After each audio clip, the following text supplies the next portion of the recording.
Welcome back to the Scripture Journey channel, where faith and mystery come together. Have you ever stopped to consider that one of the Bible's most well-known stories might be based on a mistranslation? For generations, we've been told that God created Eve from Adam's rib. But what if the original Hebrew text tells us something entirely different, something that could completely change the way you see the creation story? Today, we're setting aside common assumptions and diving deep into the Hebrew scriptures, exploring the true meaning of the word tselah, a word that has been misunderstood for centuries. What does tselah really mean? Is it just a rib, or does it carry a far more intriguing significance?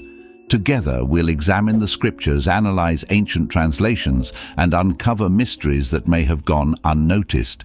This isn't just about a single word, it's about revisiting the narrative and paving the way for a deeper understanding of the sacred text. If you've ever wondered whether this story holds more secrets than it seems, you're in the right place.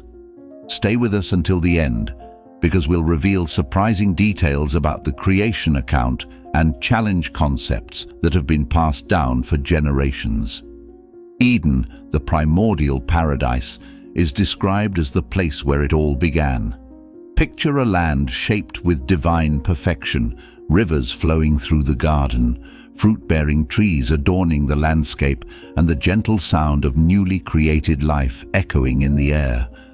Adam, formed from the dust of the earth, walks among the animals, but something is still missing. God observes and declares, "It is not good for the man to be alone. I will make a helper suitable for him." With this declaration, the story unfolds, but what really happened next? The biblical account tells us that God caused Adam to fall into a deep sleep. During this mysterious moment, he took something from Adam and used it to create Eve. This scene, rich in symbolism, is brief but impactful, becoming one of the cornerstones of Christian traditions. From this image emerges the famous idea, Eve was created from Adam's rib. This narrative not only explains the origin of woman, but also establishes a profound connection between the two. Over the centuries, the phrase "from Adam's rib" has gained an almost unquestionable status. It's taught in sermons, depicted in art, and used to illustrate the bond between man and woman. Yet, what we often overlook is how this story, in its simplicity, has been shaped and reinterpreted by translations and cultural traditions. It has become more than just a story. It has transformed into a powerful message about relationships and human roles. But does the biblical text actually say that? What exactly did God take from Adam in that moment? And more importantly, what does this narrative reveal about the relationship between man and woman? These questions invite us to take a closer look at Scripture, seeking to uncover the true meaning behind these words. The scene in Eden is rich with symbolism and mystery, but what seems so clear at first glance might contain secrets that have gone unnoticed for centuries. To fully understand, we must go beyond the familiar and explore the roots of this story. What was said, what was translated, and what might have been lost? The answer could surprise even those most familiar with the scriptures. To understand how the word rib became a central part of Eve's narrative, we must journey back in time to the period when the Hebrew scriptures began to be translated. Hebrew, a language rich in symbolic meanings and vivid imagery, forms the foundation of the original text of Genesis. In it, every word carries a depth that goes beyond literal translation, especially in the context of creation, where each term unveils a glimpse of the divine plan.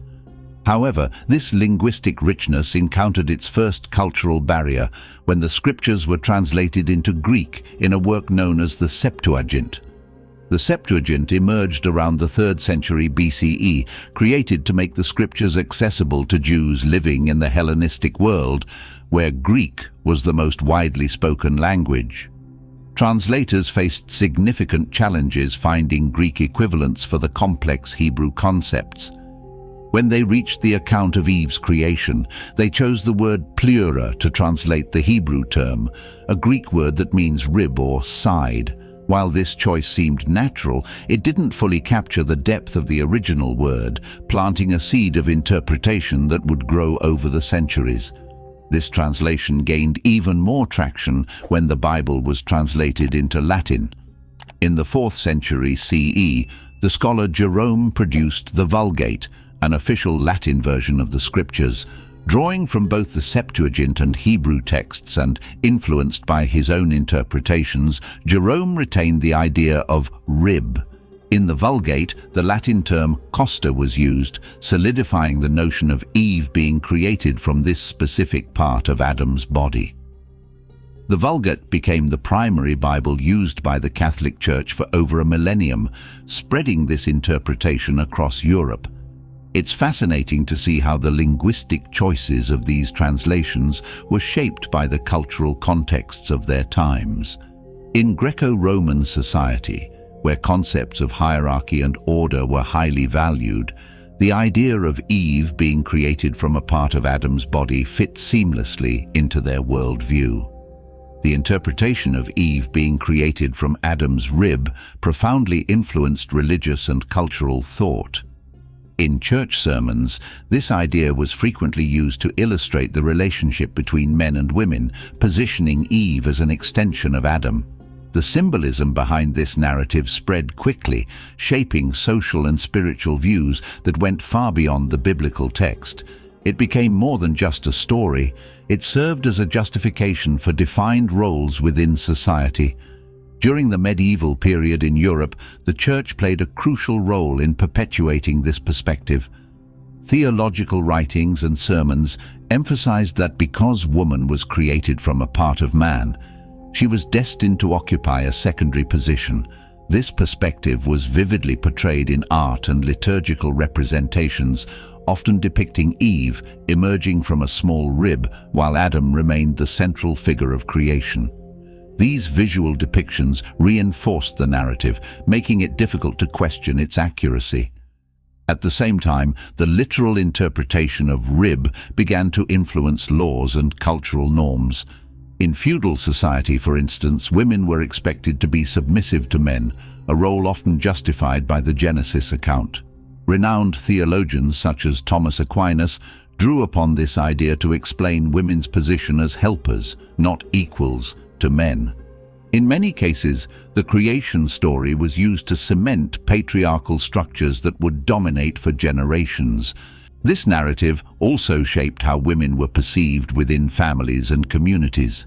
The idea of Eve as a creation derived from Adam led to the belief that women should be protected and directed by men, often viewed as less independent.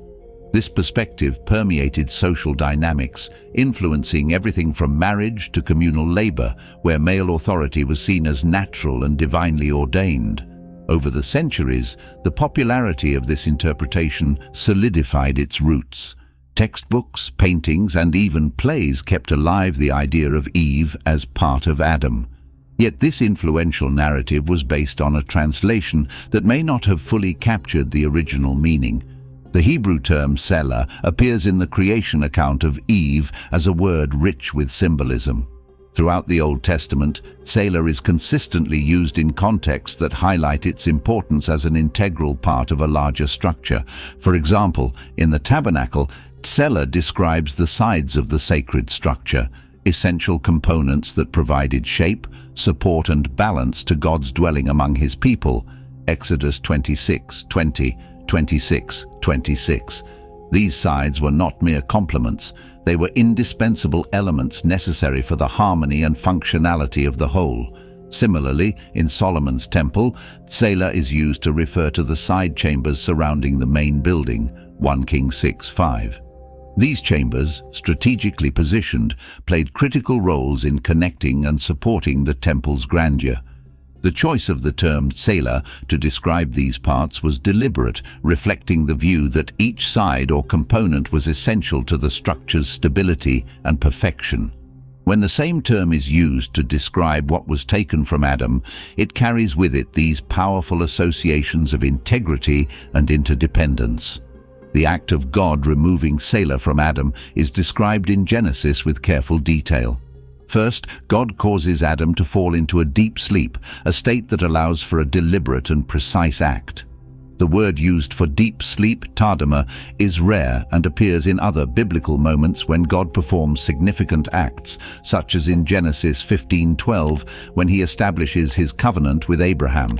This detail underscores that the creation of Eve was intentional, planned, and filled with meaning, an act that required a special state for Adam. When God removes Selah, he immediately closes the place with flesh, restoring Adam's body to wholeness. This act not only demonstrates God's care, but also emphasizes the importance of what was taken. Selah was not something disposable or secondary, it was an essential part of Adam. Just as the sides of the tabernacle were indispensable to its structure, what was taken from Adam was likewise indispensable to the greater purpose of creation. This connection between Selah and the integral elements of sacred constructions helps us understand the profound depth of what the Genesis text describes. Linguistic studies confirm that Selah is never used in the Old Testament to describe something small or insignificant. Instead, it consistently refers to essential parts of complex and meaningful structures. The choice of this word in the account of Eve's creation not only aligns with its general biblical usage, but also underscores the idea that God's act was far deeper than what a surface reading might reveal. Interpreting Selah as side rather than rib completely transforms our understanding of Eve's creation and her relationship to Adam. Instead of being taken from a minor or insignificant part, Eve is formed from an integral portion of Adam, emphasizing a concept of equality and unity that stands in stark contrast to the hierarchical views that have dominated for centuries. This new perspective challenges long-standing traditions that placed women in subordinate roles and invites us to reconsider the original purpose described in the biblical text. When we examine the implications of this interpretation, we begin to see how this narrative shaped and can now reshape our understanding of gender roles. The idea of Eve being created from a side suggests a relationship of partnership and interdependence, where men and women exist not in a hierarchy but as equal complements within a greater whole. This vision restores the balance of creation described in Genesis, where God declares, "It is not good for man to be alone," before forming Eve as someone suitable for him. Furthermore, this fresh understanding corrects a distorted reading that has historically justified cultural and religious inequalities. For centuries, the rib narrative was used to reinforce patriarchal norms that placed women in inferior positions. However, returning to the original text and recognizing the use of Selah as side reveals that such notions of subordination lack a foundation in the biblical account. God's purpose, as indicated in the text, was always one of unity and cooperation between man and woman, reflecting his own harmonious nature. This discovery also allows us to reframe the central message of Genesis. Creation is not just about order or sequence, but about purpose and relationship. The careful choice of Hebrew words like Selah reveals God's intention to create a humanity where each individual is equally valued and essential. Man and woman were formed from the same material to share the same purpose and together reflect the image of God.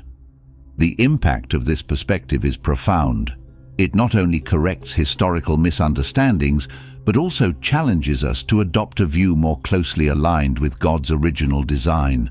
Understanding the true meaning of Selah invites us to move beyond preconceived ideas and explore the Genesis narrative through a new lens, recognizing the beauty and depth of human relationships as God intended. Throughout history, the story of Eve's creation has been shaped by translations that, while influential, often obscured the true meaning of the original text. Revisiting the word Tselah in its Hebrew context reveals a symbolic richness that challenges centuries of simplistic interpretations. This journey has shown us that when Scripture is examined deeply, it offers a clearer and more powerful vision of God's purpose for humanity. The impact of this rediscovery isn't just about correcting a linguistic detail, it's about re-evaluating traditions and beliefs that have shaped cultures and theologies. Understanding that Eve was formed from Adam's side rather than a rib helps us see the creation narrative in a new light, one that prioritizes equality and interdependence. It's a journey that invites us to explore the biblical text with an open heart and mind. Through this process, we've come to realize that the Genesis narrative is more than a simple account of human origins. It's an invitation to reflect on our own identity and purpose. The carefully chosen words in the original text reveal God's intention to create a unified humanity, reflecting His image in harmony and complementarity. Rediscovering this truth allows us to appreciate the depth and beauty of the creation story. But this is only one of many passages that hide similar secrets, waiting to be uncovered. How many other stories in Scripture carry hidden nuances, awaiting careful investigation? This journey reminds us that the Bible is alive, always ready to reveal something new if we are willing to look beyond surface interpretations. The search for truth doesn't end here. As we better understand what the original text truly says, we are inspired to keep exploring Scripture with curiosity and reverence. After all, the Bible is an inexhaustible source of wisdom, and every word, every phrase brings us closer to the heart of the Creator. We've reached the end of this fascinating journey, but the learning doesn't stop here. What we've uncovered today reminds us that Scripture has layers of meaning waiting to be discovered, and that even a single word can transform everything we thought we knew. Now, let me ask you, how many other biblical stories might be waiting to be seen with fresh eyes? The Bible is like an endless treasure, and each time we dig deeper, we uncover riches that illuminate our faith and expand our understanding. And you are part of this quest. Share in the comments what impacted you most today and which other mysteries you'd like us to explore together. If you found this mystery fascinating, don't miss the video now appearing on your screen. In it, we uncover another incredible secret in Scripture that will challenge your understanding of the Bible even further. Click and join me on this next journey of discovery. I'll see you there. God bless you.